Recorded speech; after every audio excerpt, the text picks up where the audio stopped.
দীর্ঘদিন বন্ধ থাকার পর মালয়েশিয়ার শ্রমিক পাঠানোর জন্য দুই দেশের মধ্যে চুক্তি হয়। ২০২১ সালের ডিসেম্বরে ওই চুক্তির পর অনেক কর্মী মালয়েশিয়ায় যেতে পারলেও শেষ সময় এসে সব প্রক্রিয়া চূড়ান্তের পরও প্রায় ১৮,০০০ যেতে পারেননি। ওই ঘটনায় তখন তোলপাড় সৃষ্টি হয়। বিভিন্ন গণমাধ্যমের খবরে বলা হয়, কর্মীদের একটি অংশ উড়োজাহাজের টিকিট সংগ্রহ করতে পারেননি, আরেকটি অংশ মালয়েশিয়া থেকে নিয়োগকর্তার চূড়ান্ত সম্মতি পায়নি। বিমানবন্দর থেকে তাদের গ্রহণ করার নিশ্চয়তা পাঠায়নি নিয়োগকর্তা। গত বছরের ৩১ মে সময়ের মধ্যে কলিং ভিসায় মালয়েশিয়া যেতে না পারা কর্মীদের জন্য এবার সুখবর মিলেছে।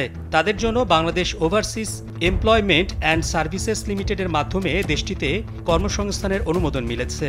দেশটির কনস্ট্রাকশন ও ট্যুরিজম খাতে এসব কর্মীকে নিয়োগের সিদ্ধান্ত নিয়েছে মালয়েশিয়া সরকার। ১ আগস্ট মালয়েশিয়ায় বাংলাদেশ হাইকমিশন এক বিজ্ঞপ্তিতে এসব তথ্য জানিয়েছে। বিজ্ঞপ্তিতে বলা হয়েছে, মালয়েশিয়ার কনস্ট্রাকশন ও ট্যুরিজম খাতে এসব কর্মীকে আনার লক্ষ্যে চাহিদাপত্র সত্যায়নের জন্য সংযুক্ত চেকলিস্ট অনুযায়ী সব তথ্য ফরেন ওয়ার্কার্স সেন্ট্রালাইজড ম্যানেজমেন্ট সিস্টেমের অনলাইন পোর্টালে দাখিল করতে হবে। এরপর দাখিল করা সব তথ্যের মূল কপি এবং এক সেট ফটোকপি বাংলাদেশ হাইকমিশনে জমা দিতে হবে।